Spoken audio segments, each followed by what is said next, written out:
welcome to this interesting event with journalist author Edwin. I am Eitan Gilboa. I am the director of the School of Communication and of the Center for International Communication here at Bar-Ilan University. This event is being sponsored by our Center for International Communication. This center is very concerned about the reputation and image of Israel abroad, and we conduct activities both in Israel and abroad to deal with the challenges and to exploit opportunities. As most of you would know, Israel faces organized campaigns of delegitimization and dehumanization around the world, in Europe in particular, and also in the United States. These campaigns are conducted by a very strange combination of left Palestinians and the radical right. The campaign is done recently by the BDS movement, boycotts, divestments. BDS stands for boycotts, divestments, and sanctions. And you might have heard about the most recent affair with SodaStream and Scarlett Johansson response to it. There was also a case of a teacher in a high school in Israel who made a very negative statement about Israel Defense Forces, and there was a question of how much freedom of expression should be allowed at the high school. And today, the Supreme Court is discussing what is known as the boycott law, enacted by the Knesset in 2011, and calls for punishment for organizations and people who would boycott Israel. So we see here a combination of recent events suggesting exactly the kind of threat that Israel is facing. The BDS movement is a very dangerous movement. Unlike its claims, it is not interested in human rights for the Palestinians in Israel or in the West Bank. The BDS movement wants Israel to disappear from the map. And even Roger Cohen, who is not an admirer of Israel, wrote recently in the New York Times, just about a week ago, a very strong critique of the BDS movement. It is a threat to Israel's legitimacy, and I think today, in the information age, this threat perhaps is even more serious than a military threat. There's a whole human rights industry in Israel. Hundreds of organizations operate in Israel, ostensibly on behalf of human rights and equal rights. They are funded by private and governmental organizations, hundreds of millions of dollars. I don't think there's any case like that in the world. Not even one single case in the world where so many organizations are funded by so many foreigners to promote human rights anywhere in the world. Some of these organizations are highly problematic because they call for the destruction of Israel or for the rejection of Israel as a Jewish state. This is why we see in the world some claims as if Israel is the worst violator of human rights. One can only look at the agenda of the United Nations Council of Human Rights. They have always two articles, one for Israel and one for the rest of the world. Only two articles, one for Israel and one for the rest of the world. And they have also a special representative, Richard Falk, who is now being removed from there to investigate alleged Israeli crimes. So much of this criticism is coming from those human rights organizations operating in Israel. There's a whole question about how much freedom of expression should be allowed. Let me just give you an example from the university, from university life. We have a number of faculty members, not in this university, but in other universities, who call for the boycott of Israeli universities. Is this okay? Is this a legitimate expression of opinion? I think not. I think that someone who works in a university and calls for a boycott of Israeli universities is calling for a boycott of his colleagues and of his students. This is especially serious when most Israeli universities are funded by the government. So he's getting money from the government to call for a boycott of his own university, and I think this is not right. So I would put a limit on that freedom of expression or academic freedom.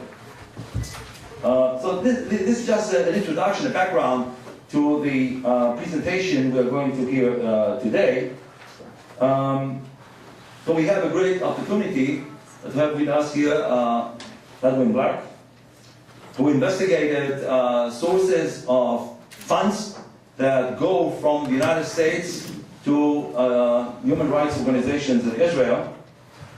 He investigated the issue in a number of places for a number of years. His most recent book is called Financing the Flames: How Tax, Exempt, and Public Money Fuel a Culture of Confrontation and Terror in Israel. He criticized in this book the whole process that I was talking about. Since the New Israel Fund occupies some interesting section in his book, we have asked a representative from them to come here and to respond, and they decline. And I think it's regrettable, because I think that this issue is not sufficiently discussed in Israel, and it should be open for discussion and debate. Edwin Black, I don't know even how to begin to summarize his bio, because it's very, very long, and he has accumulated enormous achievements. He's a world-renowned expert on human rights, investigative journalist who published thousands of articles and no less than 11 books, published in 120 editions in 14 languages in 65 countries. The most known and award-winning are IBM and the Holocaust. I think, is this your most famous book? 1.2 million copies. All right, so IBM and the Holocaust, Banking on Baghdad, War Against the Weak, and the Transfer Agreement.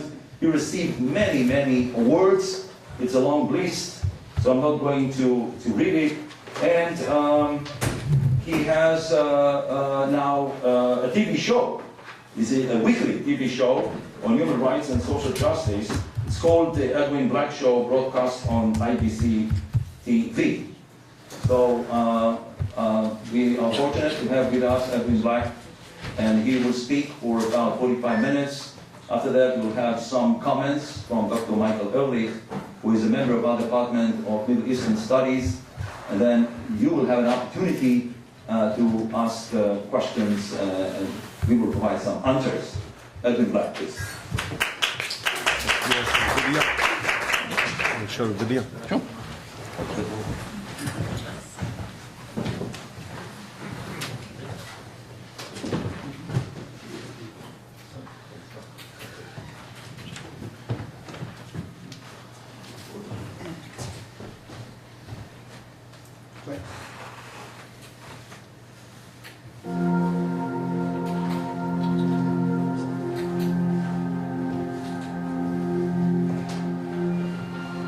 Israel, with war all around them, the Jewish and Arab peoples have a chance for peace.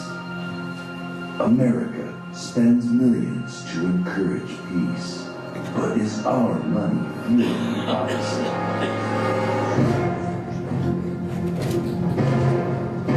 Every year, millions of dollars go to tax-exempt charitable organizations. Are they helping to bring peace or financing the flames? People made to protest, exploiting children as human shields, stabilization of Israel's army, crack the Israeli economy. Efforts to stop Israeli Knesset members from voting in their own parliament. Meanwhile, Palestinians who want to live in peace are forced into the shadows. Taxpayers paying salaries of convicted terrorists, murderers, bombers, baby killers. The more they kill, the more American taxpayer money they receive.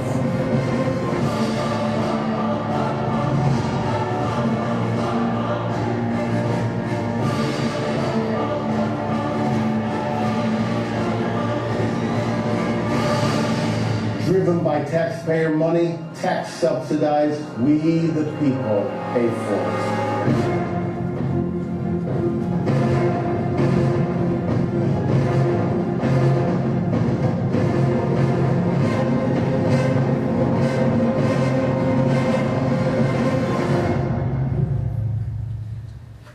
Okay, thank you very much, ladies and gentlemen, for coming. I appreciate you all being here. It's a pleasure to come to Israel. This is going to be an opportunity for me to reach my third parliament in 3 weeks, and ultimately there will be 4 parliaments in 4 weeks. Some days ago I was in the British Parliament giving a briefing to parliamentarians about what I'm about to tell you. A couple of days ago I was in the European Parliament in Brussels doing the same thing, speaking to a group much like this. I believe it's tomorrow or the next day I'll be in the Knesset briefing parliamentarians here about this phenomenon, and when I get back home I'll probably be called to testify at the United States Congress in Washington.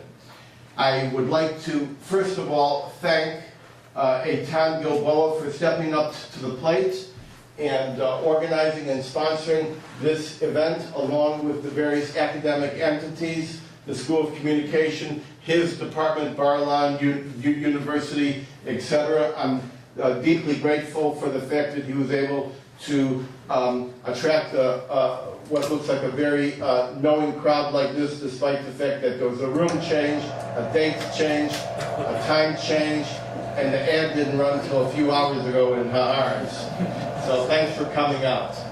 Now the way we're going to work this is I'm going to introduce this topic. I'm going to make some remarks, and then I'll take questions until it's time to go. I've already solicited questions from around the world, which is something I typically do, so I'll alternate between the questions which have been submitted to me from my readers in various cities who cannot attend, and of course the audience. So first I would like to just briefly comment on what I consider to be a very excellent presentation by Eitan Gilboa. I'm not sure if I need to follow it up. He was very effective in crystallizing the problem. But I am going to give more granulation. First of all, it's important for me to say something to you that I say to Congress in Washington when I testify, or in the British Parliament, the House of Commons, etc. And that is, and I said it last night on Channel 1 with Yaakov Achimer, I do not come as a conservative or a liberal. I don't come as a right wing or a left wing. I'm not a Republican. I'm not a Democrat. I don't know the names of all your parties. I know you have a bunch of them. And more can be made with just a Xerox machine and a website. I don't vote in your elections. So I really only respond and report to 2 parties. The party of history and the party of the future. I'm a historian. I've been involved in human rights for 45 years. This would include tragedies involving the Sunnis, the Shia, the Appalachians in the United States, the Armenians, of course, in the genocide, Native Americans, many books on the Shoah, a total of 11 books. And for me, human rights is something I live each and every day. Human rights means having no politics, because the rights are for each human, and all human rights are equal. And that's really why I've come here. I've come and I've written this book because I feel there's been a kidnapping. The human rights movement that I've grown up with seems to have been kidnapped, and the watchdogs, especially the watchdogs in the media, seem to have muzzled themselves and are not barking. So it's time to speak truth to power and give some insight into exactly what is happening with the human rights situation here, how it's affecting Israel, who's paying the money, and what anyone can do about it. I actually got involved in this story a decade ago.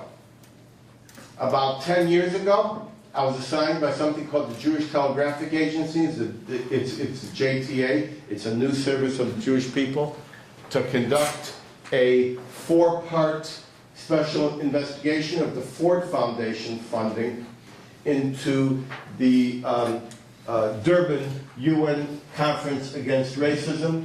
They were giving millions of dollars to numerous NGOs who were involved in anti-Jewish, anti-Israel, and anti-Zionist diatribes and hate literature. There was a response of some 21 congressmen to that to that 4-part series. It was an award-winning series, and they demanded, along with most communal leaders, that this stop. The Ford Foundation pulled back millions and millions of its dollars from these groups in Durban and funneled it all into a brand new group called the New Israel Fund. So that's where I started with this story. Now, when I came to Israel about a year ago, I took a hard look at the BDS movement, which is now looming quite large in this country, and the human rights situation. And I saw something that I never thought I would see. I saw human rights groups that were actually engaged not in protecting human rights, but in fomenting agitation, confrontation, and a political agenda, something which is completely anathema to the whole idea of human rights. I saw, for instance, I went to Navi Sela, and I saw, of course, most of you know that Navi Sela has a scheduled riot every Friday at about 1:30. I went to Navi Sela, and I hired a photographer, this guy's name was Boaz, to see exactly what would happen with the Israeli soldiers and the population. And what I saw, and I was helped a great deal by a group called B'Tselem. They were extremely gracious in working with me and giving me logistical support. The same goes, by the way, for the New Israel Fund. I worked with them for many, many, many hours, getting access to their financial records, getting information from them, checking my facts, getting rebuttals. So I get to Navi Sela, and I see in this small village with a scheduled riot, I see parents taking their children and shoving them into the M16s of soldiers. That's child endangerment. That's using children for human shields. That's a violation of international law. I saw parents teaching their children to drape Palestinian flags on the face masks of Israeli soldiers. I saw people from this town, and this town is a town of some 550 people, and it's like 1 or 2 or 3 roads, and all 550 people are basically from one extended family. And I saw people prancing around the soldiers, sometimes just inches from their nose. Who is it? Yeah. Another call, just take a message. Okay. I saw all these people prancing around, insulting the soldiers, provoking them, insulting their parents, insulting their families, insulting their religion, trying to get them to react. The soldiers are standing there like stones, trying not to react. Meanwhile, I'm there,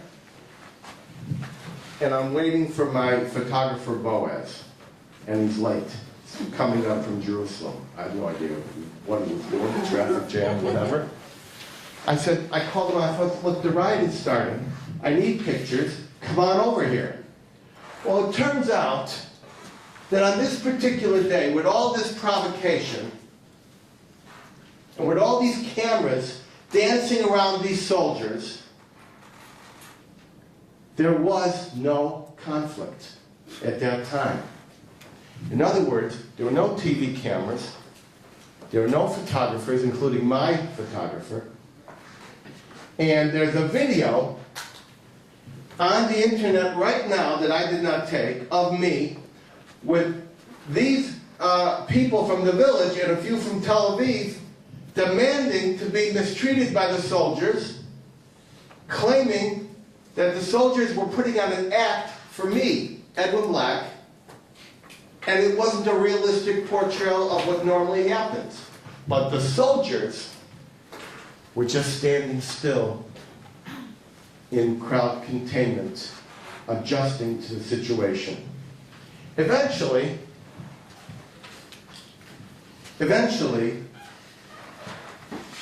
the village people began chanting. And they didn't chant, "We shall overcome." They didn't chant, "We want our national identity." What they chanted was, "We want the skunk."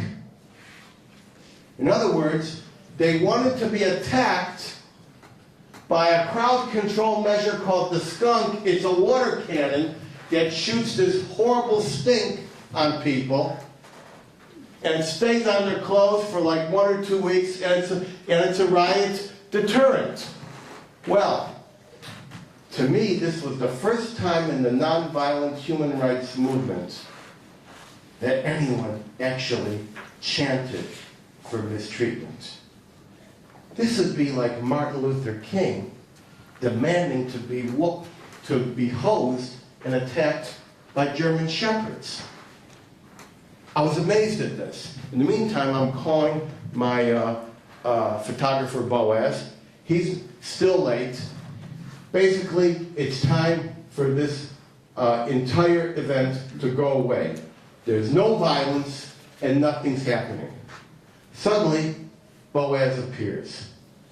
He's got the jacket on like a professional photographer. He's got 2 big cameras. He's got long lenses. And suddenly, the riot begins. They start throwing stones, throwing rocks, crowd containment starts, and I realize they're playing for the camera. They're waiting for the opportunity for soldiers to react. They're waiting for the opportunity to take some sort of soldier conduct and put it up on the internet for the sole purpose of playing into the BDS and anti-Israeli atmosphere that is proliferating. And the reason I know they're playing for the camera is because they're Arabs in a small town, and they speak Arabic. And the soldiers are all speaking Hebrew.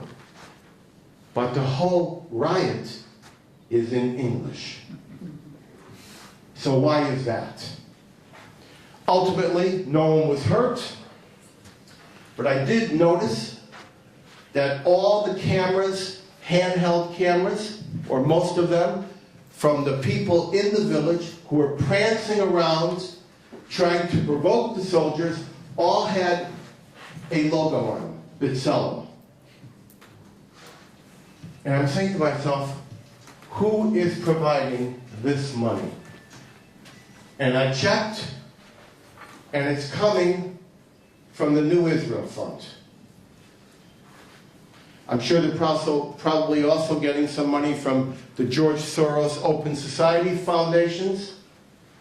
I sense they're probably getting some money from some Iranian funds that come through the Welfare Association or the Al-Quds Fund, perhaps the Ford Foundation, but most of their money is coming from B'Tselem. Then we look at another group, and this other group is called Adalah. And what does Adalah do? I met with Adalah. I met with everybody that I wrote about. I met with them for hours. I obtained all their financial records going back some 10 years. I asked them what they do, and they say, well, we tried to get, and they say this on their website, we tried to get Israelis prosecuted in foreign capitals for war crimes. They bragged that they were behind the Goldstone report, which, as you know, is now been retracted by its author. And in our conversation, I said, so what is it you do mostly now? Well, as an example, when the Israelis fire rockets into Gaza, we document it and try to get them to be prosecuted as war criminals. And I said, so what do you do when the people in Gaza shoot rockets into Israel? He said, nothing. We don't do anything. I said, so you try to get war prosecution when they defend themselves, but when the attack comes from Gaza, you don't do anything. He says, that's right. I said, you know you're getting a lot of American money? He said, yes, we're very happy about it. I said, you know, in America, we have a concept of equal treatment. And if you're going to document the offenses against one, then you must document the offenses against the other. He said, well, no one ever brought that up. And I said, what's the name of your group? He said, Adalah. I said, doesn't that mean justice? In Arabic. And then I remembered that Lady Justice is blind, so that she can look at all people equally. Then I checked their financing and their funding. They too are getting money from the New Israel Fund and of course from these other funds that I have discussed. I begin looking at the New Israel Fund, and I find the best and brightest people in the Jewish community are engaged in this organization. They are very, very clever. They are very, very intellectual, and many of them are very, very nice to work with.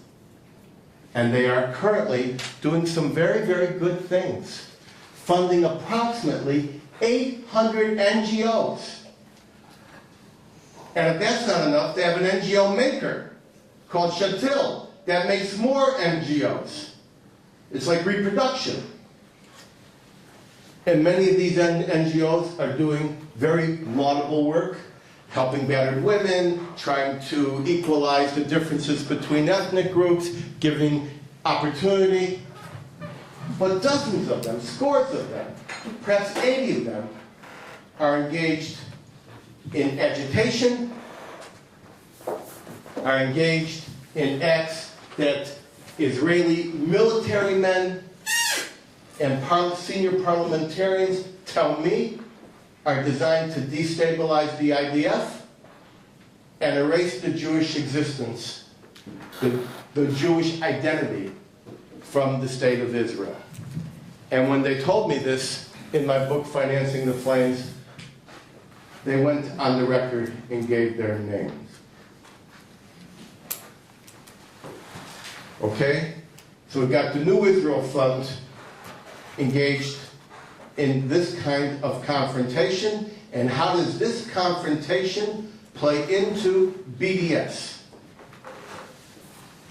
BDS, where did it start? Anybody know when BDS started? Do you know when it started? What year? Yeah. Do you know what year it started? No. Do you know what year? 48? Who said 48? No? Anybody else? What is BDS? Boycott, divestment, and sanction.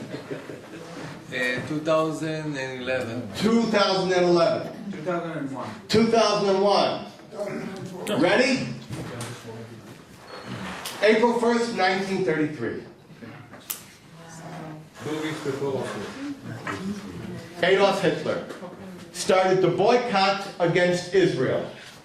Immediately, that boycott, against Jews, against the Jewish people. Immediately, that boycott was adopted by the Palestinian community under the leadership of the Mufti of Jerusalem, Haj Amin al-Husseini, and who was the Grand Mufti. You may remember it was the British who made him the Mufti, and then they actually made him the Grand Mufti so he could be even muftier. And it was ultimately adopted by the Arab and Islamic communities worldwide, from India to London, to the Balkans, to Damascus, to Jordan, to Palestine. And it became the basis and the springboard for the Palestinian community to lock arms with the Nazis across the world and help them in their struggle to defeat civilization and destroy the Jews. In fact, I bring this up because I know people say, well, what do we have to do with the Holocaust? The Palestinian community of Arabs had everything to do with the Holocaust. In fact, 3 divisions were deployed in Central Europe. 10,000 people in one division, thousands more. It wasn't just 10 guys, it wasn't just 10,000 guys, it was tens of thousands of volunteers from across the Muslim and Palestinian and Arab communities. 3 divisions. There was the Skanderbeg, was the largest. There was the Kama division and the Handschar division. And ultimately they locked horns and joined shoulder to shoulder with the single most heinous killing unit in the entire Holocaust, the Ustashi.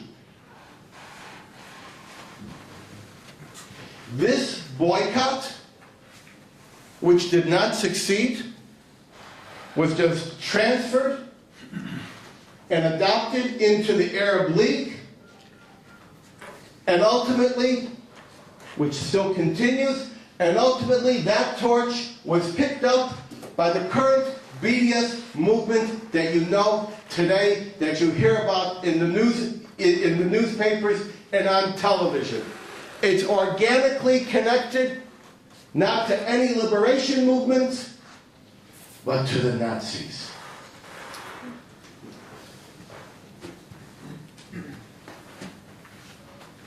Here again,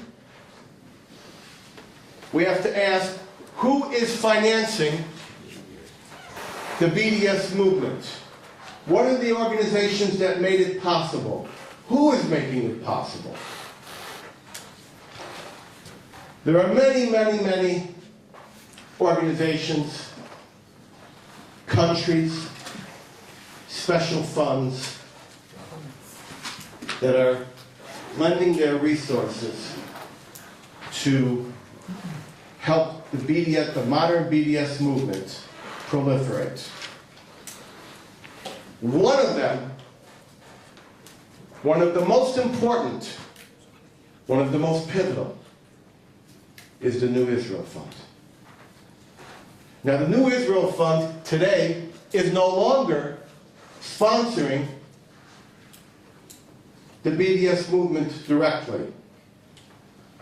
But until 2011, it had helped fortify, develop, and sustain the power of the BDS movement through its robust donations to the Coalition of Women for Peace. Ultimately, they stopped, but by that time, the fortress had been built, and now the Coalition of Women for Peace is now carrying the torch around the planet, along with others, providing the infrastructure, the information, the data, to proliferate the boycott, divestment, and sanctions industry. Now, what does it require? It requires two things: a misstatement of international law, and it requires the fire and the fuel of atrocities and brutality by Israeli soldiers, Israeli law, and Israeli society. That is what makes it work. And that is why it is, even though the New Israel Fund is not actually sponsoring BDS groups directly, like the Coalition of Women for Peace, by sponsoring scores of organizations that specialize in promoting a war atrocity viewpoint of Israel, they are feeding the fire and financing the flames.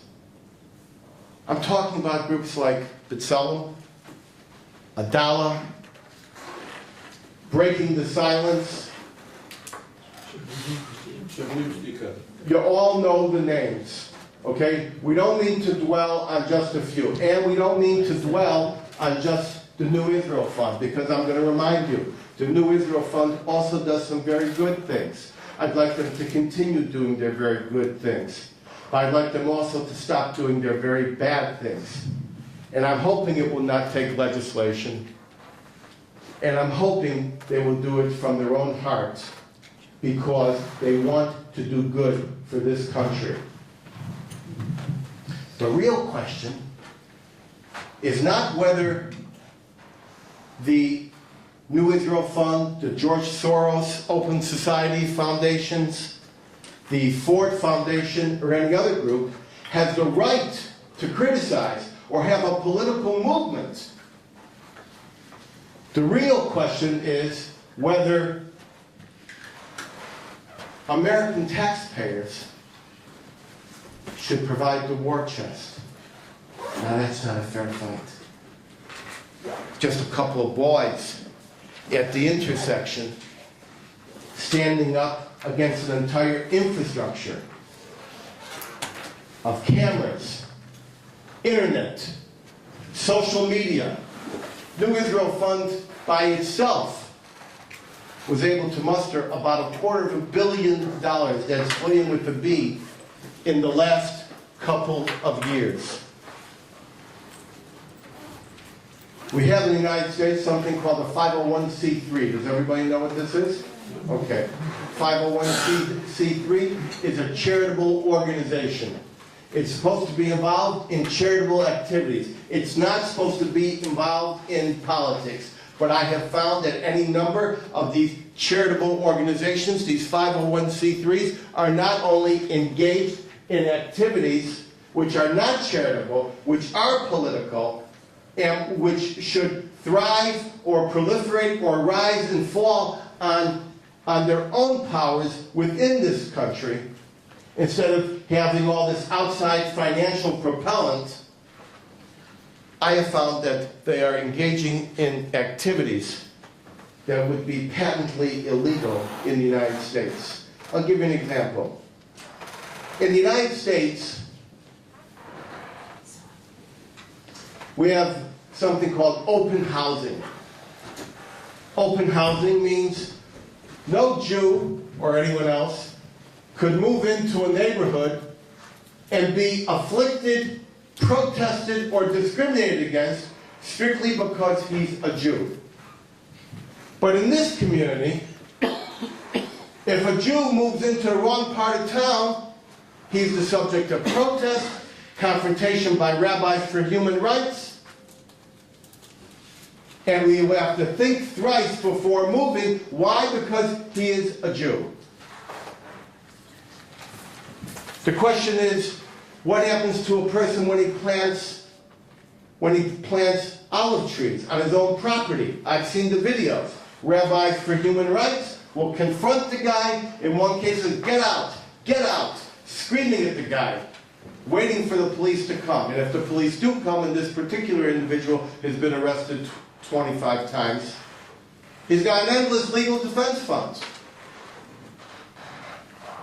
an endless libel defense fund, endless lawyers to get him out. He's actually never been convicted. Or provide olive trees to people in the towns, to Palestinians in the towns, and tell them to plant them on other people's property or in nature reserves where they're not supposed to be, knowing full well that eventually, by planting these trees, they will be uprooted. Another video, Jews destroying olive trees. It all plays into the same support system. Israel is a renegade state, a war criminal state. Prosecute them wherever you go. Boycott their companies. When in point of fact, Israel is an island of human rights in this area. An island of tolerance. Imagine what is happening to people a half hour north of us. Their throats are being slit door to door. What's happening to people just a half hour south of us? They could be arrested. Women can, who are protesting can be subjected to virginity checks. Imagine what's happening a half hour in the other direction. If you're found guilty of suspicion by a kangaroo court in Gaza, they throw you off a rooftop. I've got the videos. You've seen the videos. Or they hang you from the nearest lamppost and drag your naked body behind motorcycles through the streets. But we don't hear any protests about that. We don't hear about child endangerment. We don't hear about collective punishment against Israelis, a violation of international law. Instead, we hear about SodaStream, fizzy water. That's the crime. So I'm talking about SodaStream because Eitan mentioned it, and everywhere I went in the past 2 weeks, it was on everybody's mind, SodaStream. And people said, it's just anti-Semitic. And the human rights guys and Oxfam said, oh no, it's not. Really?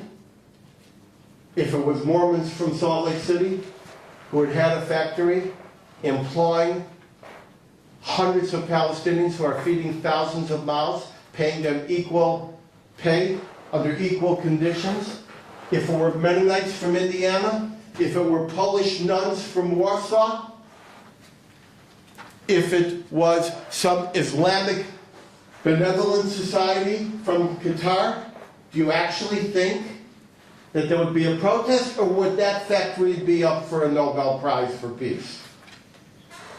But it was Jews. And that played into the very argument. And this is why human rights has now come into my vision as something that has gone terribly wrong and needs to be rectified. Another thing that organizations such as the George Soros Open Society Foundations are doing is making it possible for confrontation and riots to occur. And sometimes these confrontations and riots result in death. Let me give you an example. One of the women in this video is working for the WCLAC, the Women's Center for Legal Aid and Counseling. She is a ringleader of the Nabisela protests.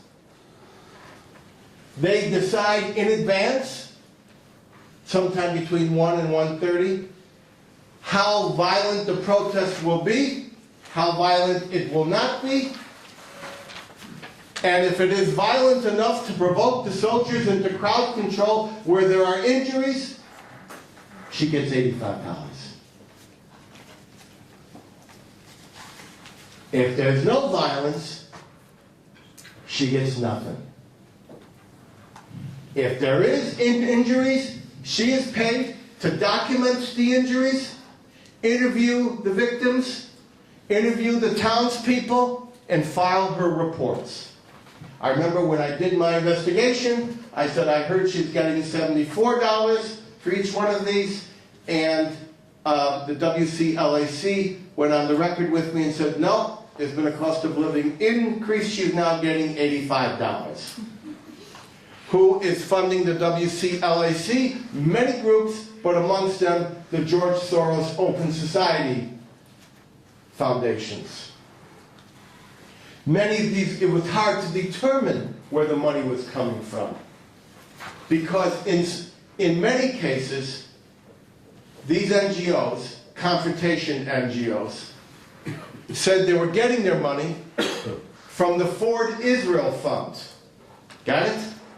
Ford Israel Fund. It's a fake fund. It doesn't exist. They don't make any grants. They have no street address. They have no bank account. They have no phone number. They're in some guy's house in New Jersey.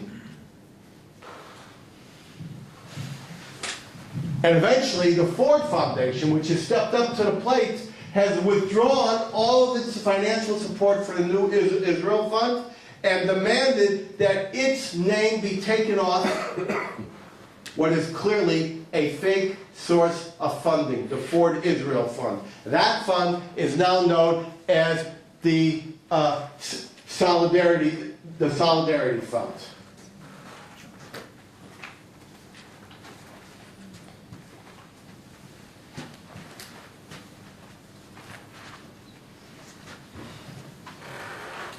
It's not just 501c3 monies, which is donor monies. It's also public monies. Taxpayer monies. EU monies. Billions, not millions, billions. U.S. taxpayer funds. Billions. Direct, specific support for individual named terrorists for acts of terror. Here's how it works. A Palestinian, a nobody from a village with no prospects and no income and no money, bombs a bus, breaks into a house and slits the throats of the children, stabs a man in the chest at Tabulish Junction. That man goes on an immediate Palestinian Authority salary. That salary escalates with the number of people killed and the amount of violence achieved. The salary is a monthly salary. It can be $500 for a month for just, say, a 5-year sentence. It could be $3,000 to $5,000 a month if you kill enough people to get a 25-year sentence. This money is paid directly to the Palestinian terrorists. via what is known as a POA. Everybody know what a POA is? Power of attorney. This terrorist then directs whether this money will be transferred to his girlfriend, his mother, his family, Al-Fatah, his soccer club, his lawyer, wherever he wants it to go. This amounts to $5 to $7 million a month. This amounts to approximately 6% of the PA's budget. There is an entire ministry devoted to this process. It's called the Ministry of Prisoners. Moreover, there is a law in place, which we actually cite in the book. A law which sets out the exact graduated scale of monthly payments. In fact, I'll show it to you.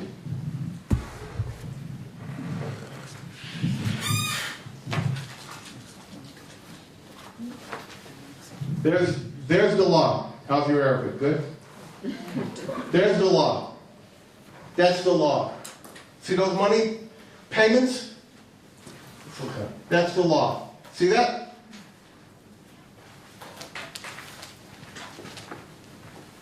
You want to see the law?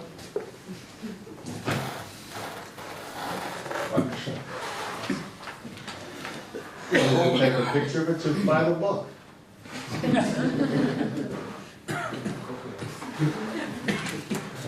You know?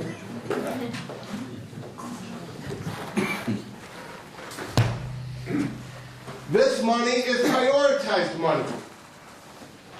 That means if they only have £1,000 left in the bank because they're constantly in deficit, and there's starving children here, and medical needs here, and prisoner salaries here, they allocate the prisoner salaries before the starving children and before the medical needs, and they actually have an unofficial NGO called the Prisoners Club to make sure this is done. And if you add in the other compensation, like wedding benefits,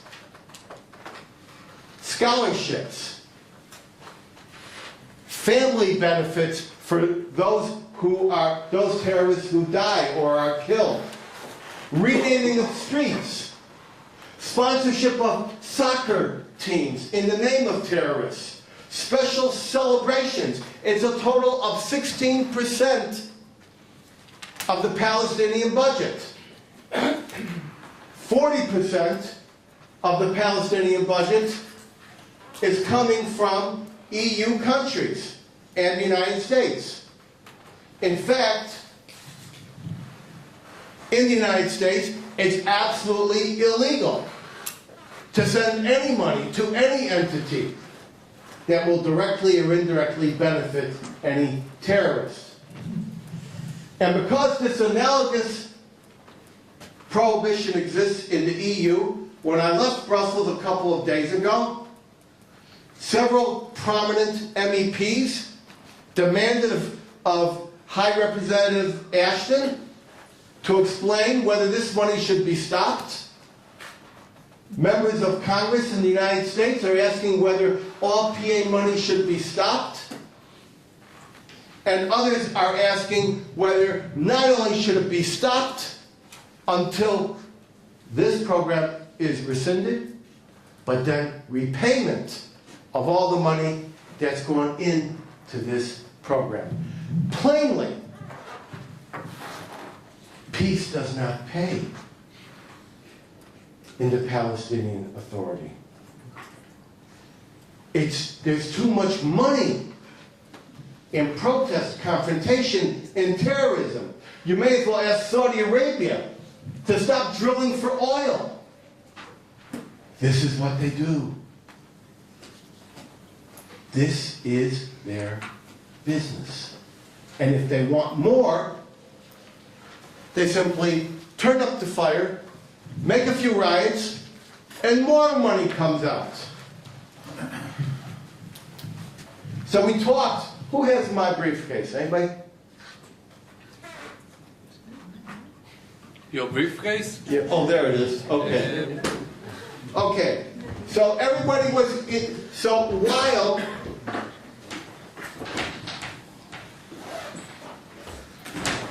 while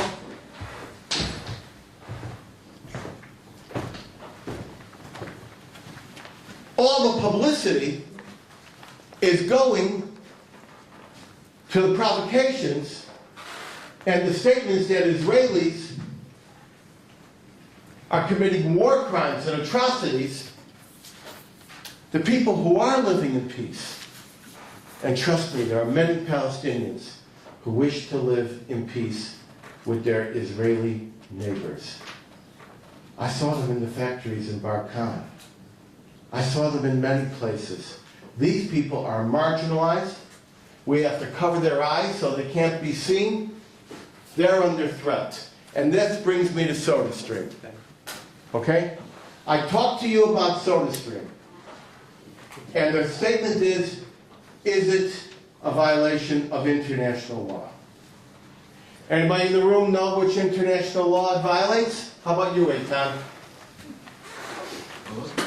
Which law is violated by the SodaStream factory or the settlements?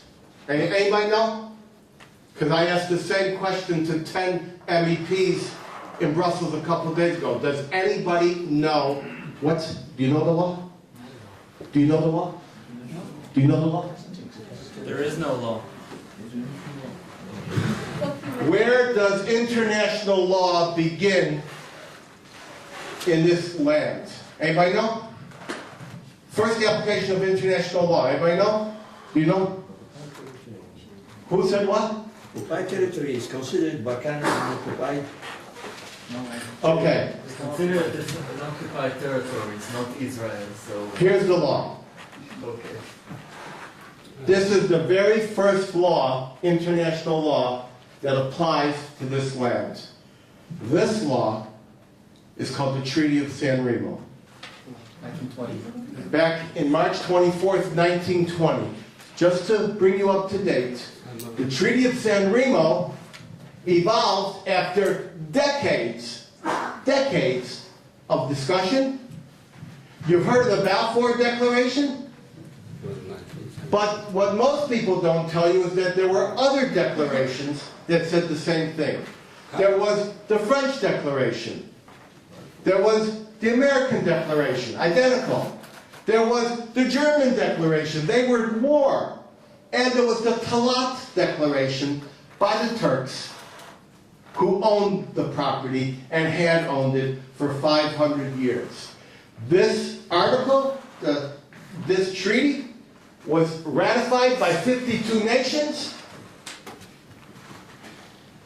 It became international law, which is one of the main ways that something becomes international law, by being a treaty being ratified. It went into the League of Nations. And when the UN was inaugurated, in Article 80, I believe, subsections 75 through 78, this law was incorporated into the UN. Now, I ask you, because you're sitting up here, to read Article 6 of this original piece of international law. Go ahead. Article 6.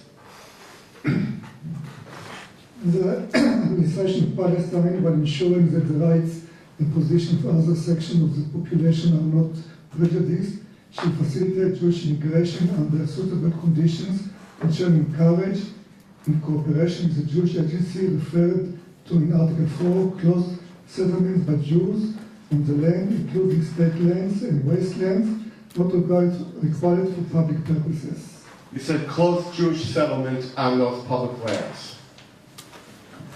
Another question I asked of all these assembled MEPs and their staff members in Brussels at the European Parliament was, I said, please tell me so I could write it down, what year did it become Palestinian land? What decade? What century?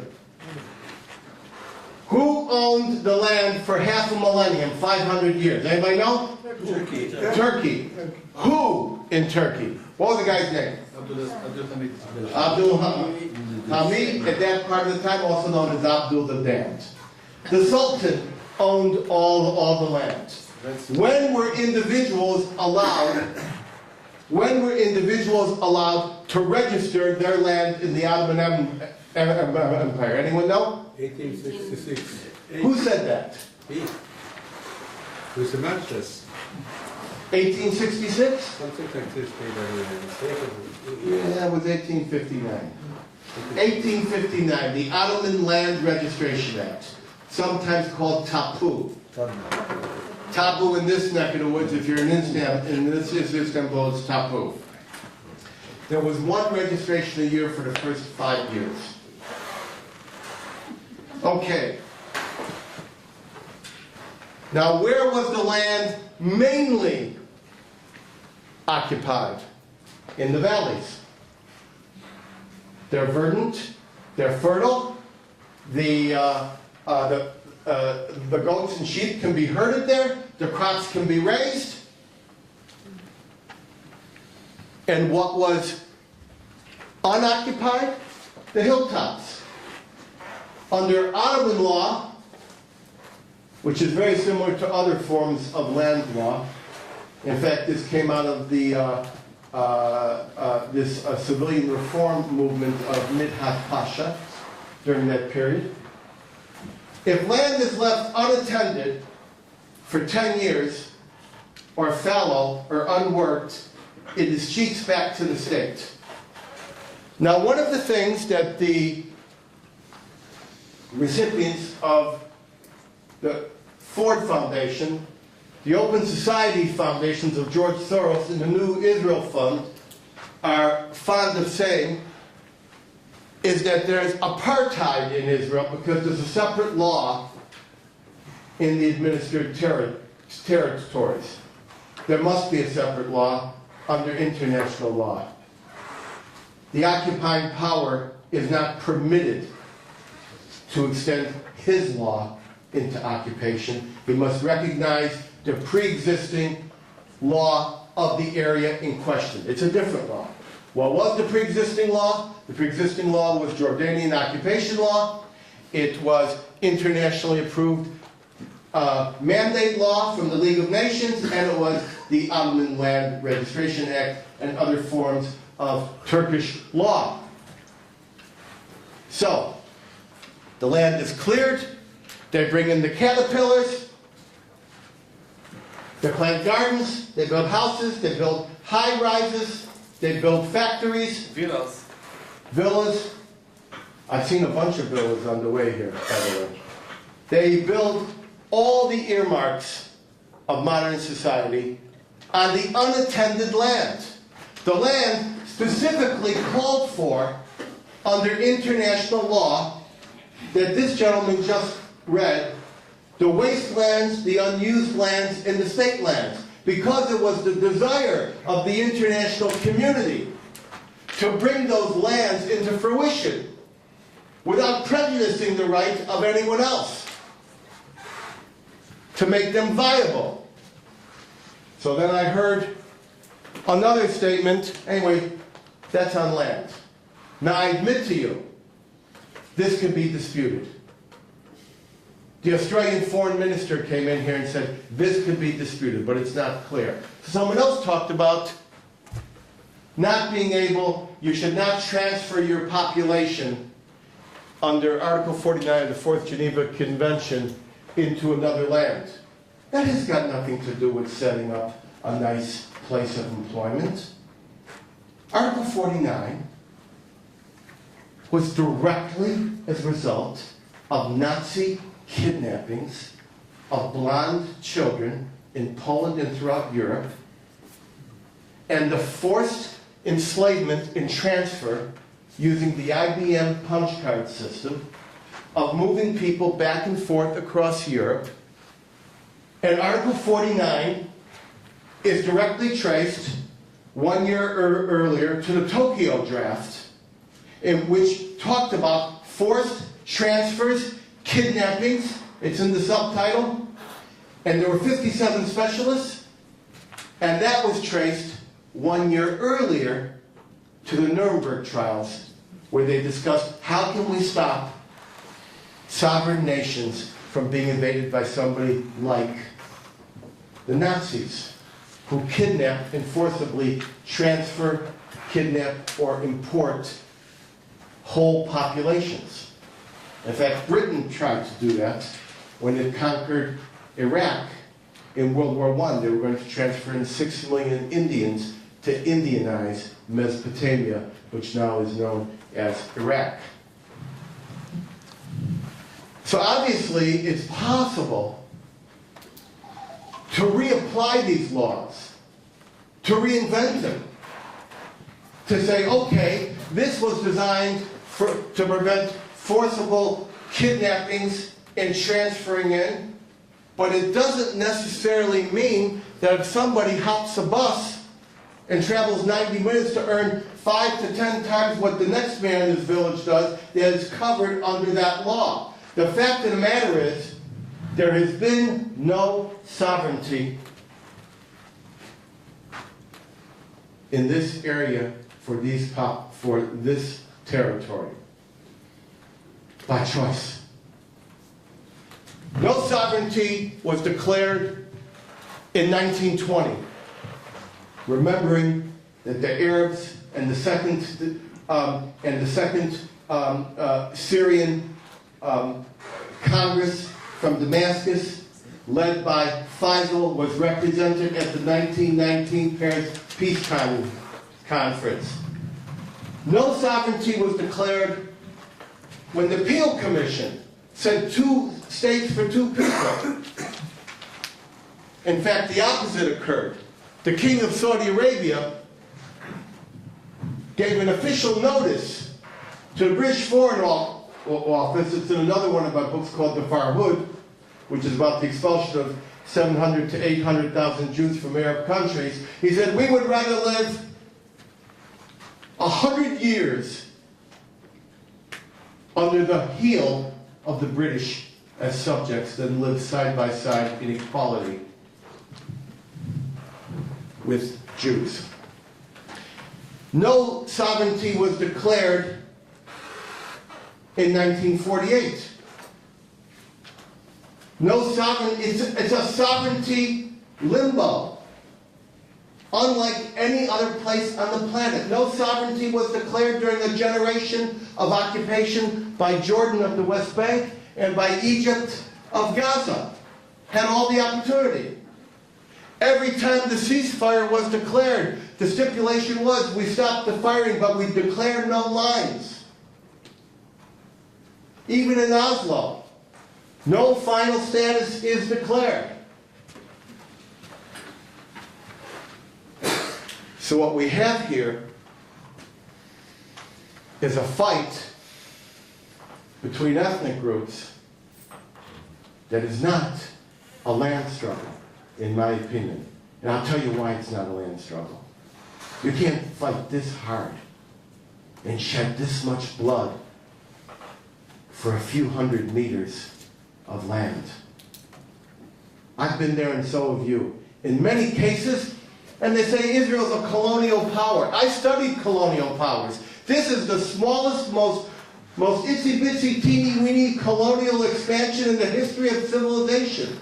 In some cases, the disputed area is like from here to the edge of the building. People can figure this out. Neighbors can figure out how to live next to each other when a few yards. It's meters, not miles. We can figure this out. Instead, it's a hatred that has been inculcated, unfortunately, since 627 from the Medina extermination. Medina, you've heard of Mecca, Medina. Medina, from the Hebrew word Medinat, when all the Jews of Medina who refused to convert were summarily beheaded in the main square. and the rest is history. But it's possible to change that history. That is why the international community, that is why the people in Britain who are choosing between food and fuel, that is why the people in a recession in the United States are giving their money for peace and reconciliation. But can peace be given a chance when the most profitable thing you can do is murder a busload of Jews? Send your children into soldiers hoping that they'll fight back and be vilified in a video and get special incentives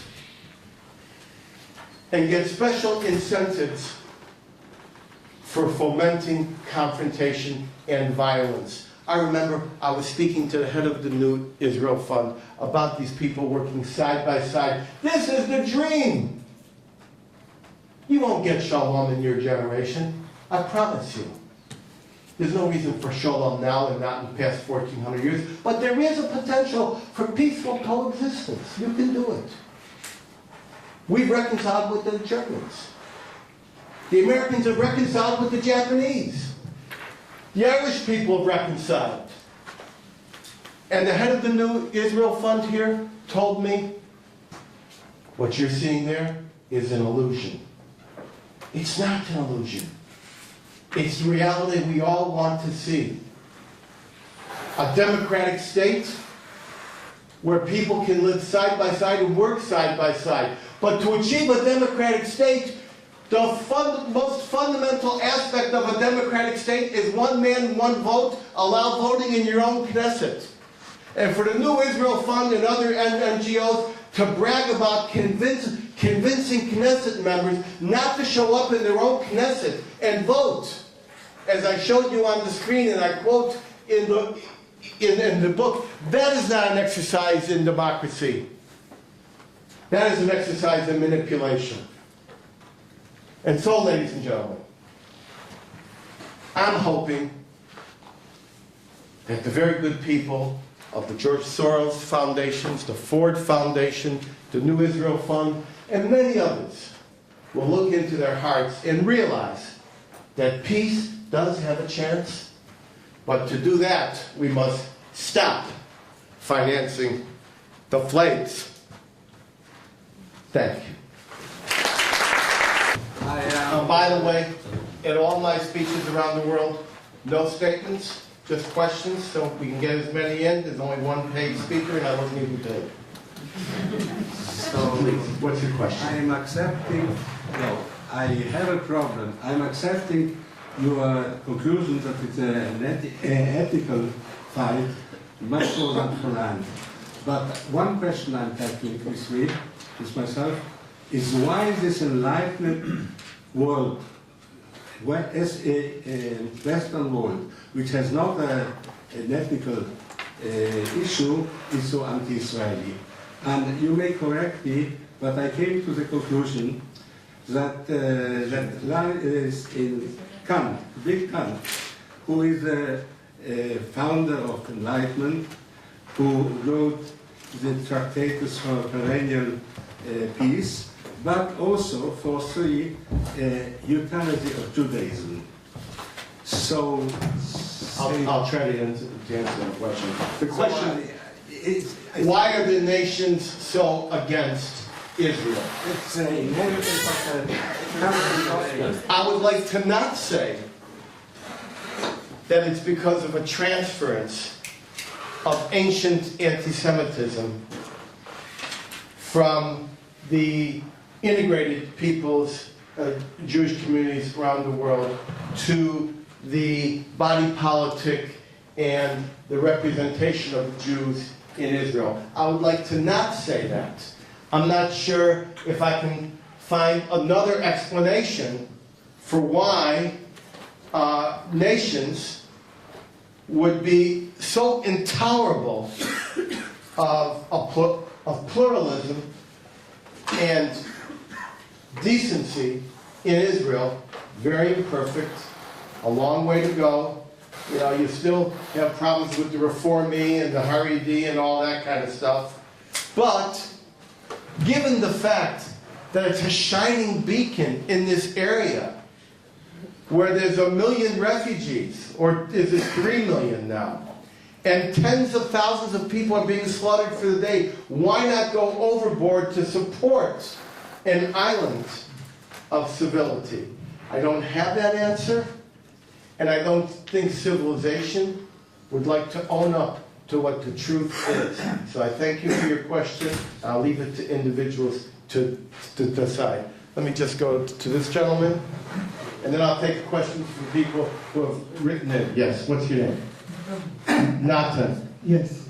The leader of the New Israel Fund founded another organization, twin organizations called J Street. Are you looking into that one too? Whether the question is, did the New Israel Fund found J Street? Am I looking into this? I think that is not the case. I think that there are intersections of activities, but I myself am not looking into it, but others who have found that that money more correctly comes from perhaps circles connected to Saudi Arabia and things of that nature. So now I'm going to ask a question. Mega?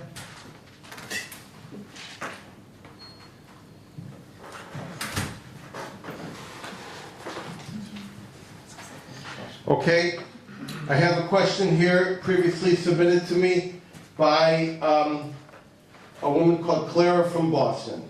And the question is, how did you gain access to all the New Israel Fund records? I just asked nicely. I have done investigations of Ford Motor Company, General Motors, Rockefeller, Carnegie. Rockefeller funded Mengele and Auschwitz. Ford invented the concept of the international Jewish conspiracy and gave it to Hitler. IBM organized the Holocaust. Carnegie created the quest for a master race decades before Hitler came to power. It was one of their guys who invented the Nuremberg laws and the percentages that we know today. His name was Harry Laughlin. He got an award for it. The only one who I go overboard to be fair, thorough, and if they don't give it to me, I get it anyway. So I begin when people say no. So a lot of times people say yes. So they gave me all their records, including records not yet published. I had complete cooperation from the NIF, and that is why the body of work that I produced, Financing the Flames, is not a 7,000-word, 4-part series like Funding Hate, which won an award on the Ford Foundation 10 years ago, but a 77,000-word accretion of information that, as it stands, is the most voluminous single tribute to what the NIF and other groups is doing correctly. I told them, just tell me all the things you're doing right, so I could put balance in. It's the single greatest repository of any journalistic enterprise, newspaper, TV, or radio, of what these NGOs are doing right, specifically so you could form a judgment and not feel it was a politicized document. In fact, I tried so hard to avoid a political point of view. My greatest regret, I tried to use poetic imagery and onomatopoeia and alliteration, and I invented 5 words, and I had long run-on sentences, like 2 paragraphs long. And at one point I was told that if I described a settlement as having pretty sparkling lights at night, that people would think that I was pro-settler. And I had to take out this paragraph that the lights looked pretty. I didn't like that. But I did take it out. I didn't appear on Fox. I went right to the liberal, center, and left first to take my message there, specifically to distance myself. So that's the answer there. All right, so now let me go over here. Lena, let me go over here. Let me ask this nice young man, what's your name? My name is Akiva. Akiva, I got it. What do you say to Israeli ministers who basically support the BDS movement or encourage it when they speak about boycotting Israel? You have ministers that do that? The finance minister, the legislation minister. It's not true. Well, give me a name of somebody who's supporting the BDS. No, they don't support the BDS. They mentioned it. They mention it as a warning to Israel that this will happen. I mean, like Kerry said. Exactly. All right. So what about these guys who bring up the BDS? Let's not talk about ministers. Let's talk about. Let's not even talk. Yeah, let's talk about Kerry. So he says, no, I didn't threaten anybody with the BDS. This is like a guy coming up to your house and saying, I hope your house isn't going to be burned down tomorrow. This is obviously a threat. I think Kerry has threatened Israel because there's a legacy race going on. There's a long line of people going all the way back a half a century trying to be the president that bridged the gap. Let me tell you something. When the parties want to make a deal, like that, doesn't take a 9-month extension, doesn't take a 6-month extension. The distances are not big. The question is whether coexistence is acceptable with Jews. Not just another shtickle of Palestine with another name called Israel. Okay? And whether or not they are going to face the facts that you cannot invent generations of refugees. Look at me. Am I a refugee? My parents were from the Holocaust. 99% of American Jews, their ancestors fled Eastern Europe, the Holocaust, World War I, the Tsar. No one ever heard of a refugee being 2 and 3 generations removed. That's like multiplication tables. So it's endless refugees. So I think that the idea of self-threatening, a boycott against your citizens, that's a bad thing. And the reason it's a bad thing is because the first duty of any elected official is to protect the population and help it prosper. You don't do that by trying to boycott your nation or trying to petition it out of existence. I hope that answers that. I'll take another question up here. Then I'll take another question. Look at this guy up there. Turn all the way up. Come on over here. Actually, I am. You're a refugee. From an Arab country. What's your name? Julia Hassan. Julia Hassan. And what Arab country are you a refugee from? Libya, and I spent 4 years in jail. All right, Libya. And what is your question? 3 years in community. What is your question? About the Israeli ministers of whatever. I asked Mr. Herzog, parliament, member of the parliament, chief of opposition, why we don't take care of the Edmond Levy report. Let's say actually what you say. The Levy Commission report. Okay, so that's your question. And his answer was, nobody would take it. Okay. All right, first of all, let's deal with this gentleman. What's your first name? Julia. Julia. Okay, he's a refugee from an Arab country. I wrote a book about that. I wrote a bunch of books on a bunch of things. And amongst those books was a book called The Farhud, which documented the fact that approximately 800,000 Jews were systematically expelled from Arab countries after the State of Israel was formed. Their land and property was seized. The jewelry was pulled from their earlobes. The bracelets were yanked from their wrists. They were stripped of their citizenship. and pushed upon Israel to the tune of approximately 800,000. Some say 750,000. Some say 880,000. And Israel, they put them on Israel and to create a demographic bomb. But Israel absorbed these people. All refugees throughout history have been absorbed. My parents were absorbed. They went from a DP camp to Chicago. My mom was a jumper from the train. My father was a partisan. The statement is, when will justice be done for the Jews from Arab countries who currently constitute, with their families, approximately, someone here could help me, is it about half this country? No. How much is it? I think it's less. What percentage? What percentage of this country comes from Arab lands? About 40. About 40%.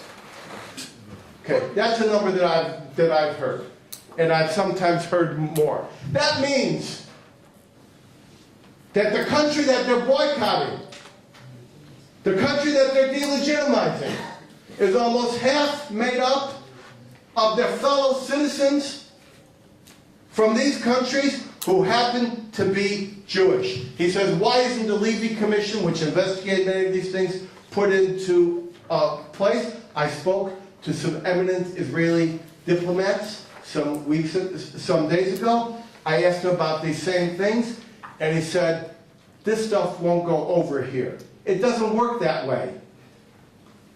We have to speak truth to power. We have to speak emet. The idea that Goebbels proliferated was that if you tell a lie long enough, it becomes the truth. And I believe if you tell the truth long enough, it will defeat the lie. That answers you. Now, who has a question? You? Just explain how long you've been researching the subject. How long have I been researching the subject? Which subject? The whole subject. Oh, 45 years. But who's counting? I wrote a book called The Transfer Agreement, which documented the transfer of 60,000 Jews from Germany to Israel with Chaim Arlazarov. I wrote War Against the Weak on Eugenics, Banking on Baghdad, the history of Iraq, going back 7,000 years, internal combustion, the history of energy, going back 300,000 years, the Farhud, Nazi Nexus, the Plan, and British Petroleum, and the Red Line Agreements. I had exclusive access to the British Petroleum corporate archives. And in many ways, it's all about oil. Let me take this gentleman here with the yellow Perry Como sweater. Do you still call it that? I would like, with your permission, to go back to the opening of the lecture. You said what it is important is to know what to do with after the BDS, etc., etc. After your research, what is, according to you, the most important thing Israel should do? Okay. In order to counter the. What is to be done? The man wants to know. What is your name? Yitzhak. Yitzhak, thank you. I believe that American Jewish leaders, Israeli leaders, many people are completely unequipped to handle this question. I believe that our history has been abducted so that our future can be stolen.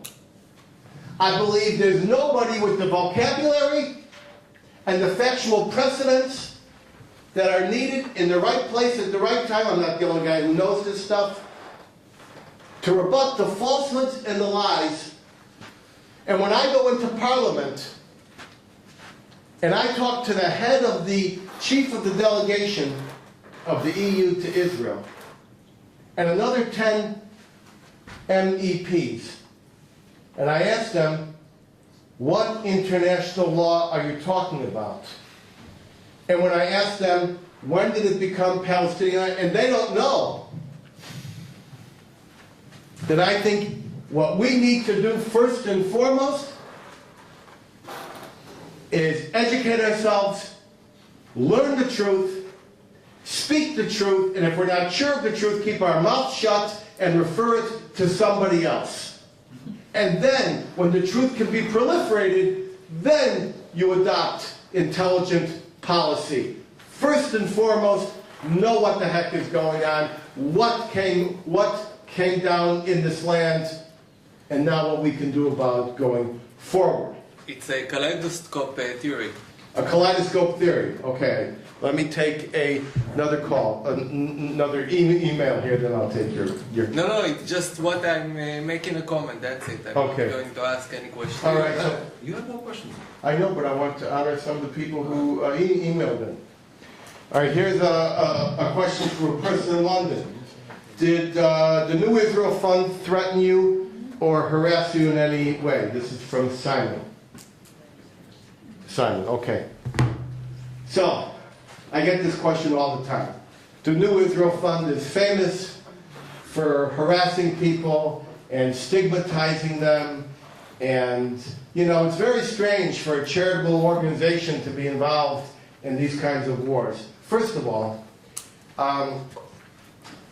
the New Israel Fund, I think the CEO, Sokash, in San Francisco, I could read it if I could find it, made a statement, we know that we're the boogeyman, we're blamed for everything. And we're in the middle of all these fights and squabbles. I gave him a chance. Tell me, why do people think you retaliate? You're a charity. Why do charities retaliate? What has the New Israel Fund done to me specifically? Nothing. Not a syllable. I have had articles in the Times of Israel, the Jerusalem Post, all over the United States. I've been in parliaments. I've spoken in the Beverly Hills City Council chambers. I'm on TV. I'm talking to you. I was on TV yesterday on Channel 1 with Yaakov Achimeir. Not a word of denial. Not a word of contradiction. Nothing. Now what they do is they send out these little emails, or people who sympathize with them send out emails trying to pass a lot of character assassination about me. That doesn't bother me. I mean, there was even an attempt to say, when I came here to speak at this place, somebody, whose name I don't know, sent an email saying, well, no one in the Israel caring communities even looked at my book. A few days later, it was the #1 book on Middle East governmental policies in the UK Amazon list. Or he's never appeared at this little tiny bookstore in Denver or in Washington. I haven't appeared at bookstores for decades. I don't appear at bookstores. So they do that. But you got to remember something, folks. When you're going up against IBM, Ford, GM, Rockefeller, Carnegie, the New Israel Fund is nothing to me. It's not a problem. And I believe that one of the main reasons they can't try to contradict me is because I go so far to give both sides the story, and because my documentation is so rock solid. That answers that person there in London, and now I'm going to take another question from this nice young lady here. Yeah, she's not. All right, well, I got it. What's your name? Joy Wolf. Joy Wolf, what's going on? However much evidence that you throw at people, and you've got the evidence of the corruption and where the money's going, when it comes to the UK government, when it comes to the US government, and when it comes to the EU, they still throw money at the Palestinians. How can we put pressure? And if I go to my government, they say they're monitoring it, and nothing's happening. All right, how do we put pressure? Everywhere I went to discuss this, in the Congress, the Parliament, and the EU, the MEPs, the MPs, and the representatives in the United States were angry, shocked, stunned to find out that they're financing direct terrorist salaries and it's out in the open, and everybody knows about it, and the media has known about it, and they've hidden it, or they've been sha-sha about it. I went into the Greens in the EU. I just wanted to say, there's a lot of noise being made in London now, in your government. I just left there a week ago, and people are furious, and I think I'm changing the conversation. Change the conversation with the Emmett. Now, as far as when I went to the Greens, she said, well, you know, we're here, there are many people here that are pro-Palestinian and anti-Israeli. And I said to her, like this, like I'm saying to you now, you don't have the right to be pro-Palestinian or pro-Israel. You are parliamentarians. You're supposed to rise above the prejudices and the politics. Show some leadership. Do something to promote peace and reconciliation. And I have made the point, because I don't care about the politics, I don't care who gets elected tomorrow, I'm not voting in your election, I don't have a card for any of your political parties, I can't pronounce their names. And so I believe that if you are empowered with the facts, you will be able to stop them in their tracks. And that is why I've come to you, Joy. Okay? Thank you. Do I have time for one more? That's all. All right, that's it. Bye.